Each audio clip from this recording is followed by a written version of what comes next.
राम राम भाइयों एवं दोस्तों और मेरे साथियों। मैं राइटर पीएम हमेशा अपनी सोच को दर्शाएंगे। विषय चंदन उपाध्याय जी और रील्स बनाने वाली मैडमों के ऊपर है। जरा ध्यान से सुनिएगा। चंदन उपाध्याय जो बहुत अच्छे व्यक्ति हैं,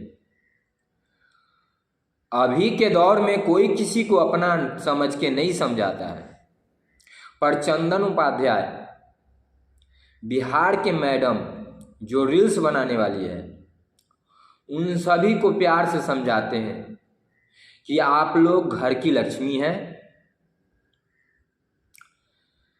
बदन का प्रदर्शन मत दिखाया कीजिए। पर कुछ रील्स बनाने वाली मैडम कहाँ समझेगी बात को। सब तो अपनी मनमर्जी की रानी बन के रहना चाहती है। मनमर्जी की रानी बन के रहना अच्छी बात है, ये हम लोग भी मानते हैं, पर इज्जत ही ना रहे तो मनमर्जी किस काम का। रील्स बनाने के लिए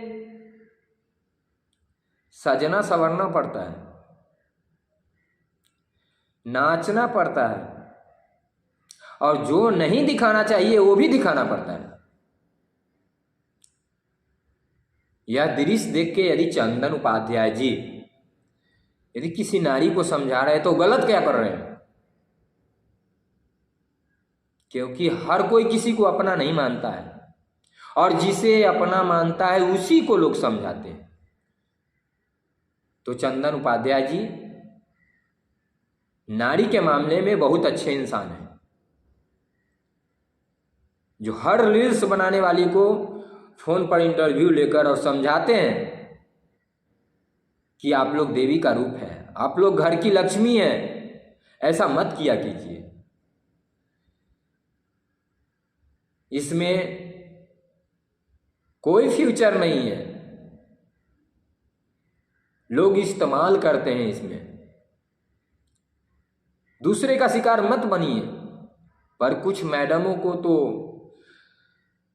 हीरोइन बनने की भूत सवार रहती है सर पे, अपनी उम्र को ध्यान नहीं देती कि हमारा उम्र क्या है, और हीरोइन बनने चलती है। शौक अच्छी बात है, पर परिवार का भी तो इज्जत देखना होगा। लोग चंदन उपाध्याय को गलत कहते हैं, हम तो नहीं कहते हैं, वो बहुत अच्छे इंसान हैं, हम किसी को नहीं समझा सकते, इसीलिए कि हम उसे अपना बन के समझाएंगे, वो सपना बन के हमें लतियाएंगे। पर चंदन उपाध्याय जी का दिल इतनी नॉर्मल है कि बहुत सारा बातें गाली वाली सुन के भी फिर भी कोशिश करते हैं कि अक्सर नारी को हम समझा सकूं जो रील्स बनाने पे उतर गई है। उसी पे कुछ डायलॉग है, जरा ध्यान से सुनिएगा। सबको जीने का अधिकार है अपनी अपनी मनमर्जी से। सबको जीने का अधिकार है अपनी अपनी मनमर्जी से। ज्यादा टॉर्चर ना किया करे चंदन उपाध्याय जी, ज्यादा टॉर्चर ना किया करे चंदन उपाध्याय जी। किसी भी रील्स बनाने वाली को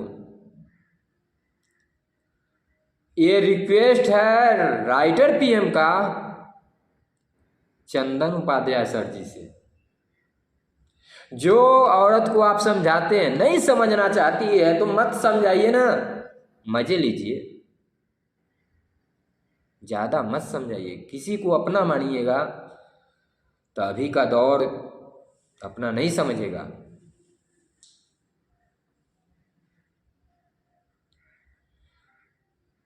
चंदन उपाध्याय सर जी, इंटरव्यू लेना अच्छी बात है, आप हर किसी का इंटरव्यू लिया कीजिए। इंटरव्यू लेना अच्छी बात है, आप हर किसी का इंटरव्यू लिया कीजिए। अगर बात समझ गई तो ठीक है, अगर बात समझ गई तो ठीक है, पर गाला गाली मत किया कीजिए। आप अच्छे इंसान हैं, क्यों अपना मुंह खराब कर रहे हैं उन डांसरों के पीछे? समझा दिए, अच्छी बात है। समझा ठीक है, नहीं समझा मनमर्जी से जिए, मर तो मजे लेंगे। एक बुक है जो आज से कुछ साल पहले हमने पढ़ा था, जिस बुक का नाम है महापुरुषों की अनमोल सुर्खियां। उसमें एक शब्द लिखा हुआ था कि सुंदरता इसलिए बनाई गई है कि लोग उसे अपलक नयनों से निहारे। तो अच्छे अच्छे नारी को तो मर्द अपने नयन का शिकार बना लेता है, तो रील्स बनाने वाली को तो आप समझ ही सकते हैं कि मर्द के नजर में वो क्या होगी, जो बदन का प्रदर्शन दिखाती है।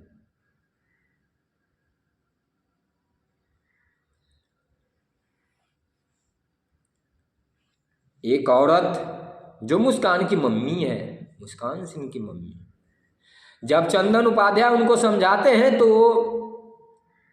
औरत की गरिमा को लांघ जाती है।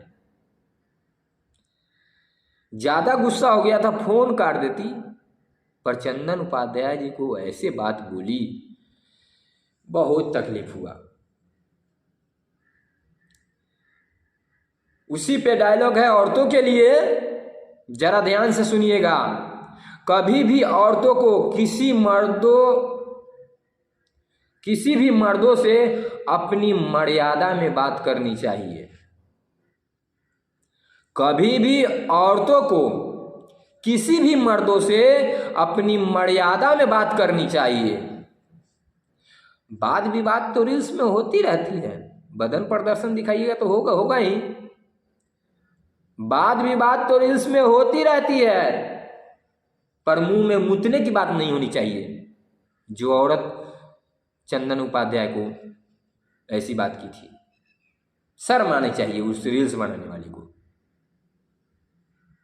आप अपनी मनमर्जी से जी रहे हैं, अच्छी बात है, जिए ना, मनमर्जी से जिंदगी जीजिए, जितना जीना है, जैसे जीना है वैसे जीजिए।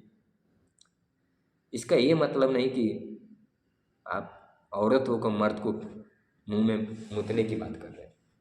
छी, ये उम्मीद नहीं है नारी से। अब विशेष क्या समझाओ, हम नहीं समझा सकते। जय हिंद।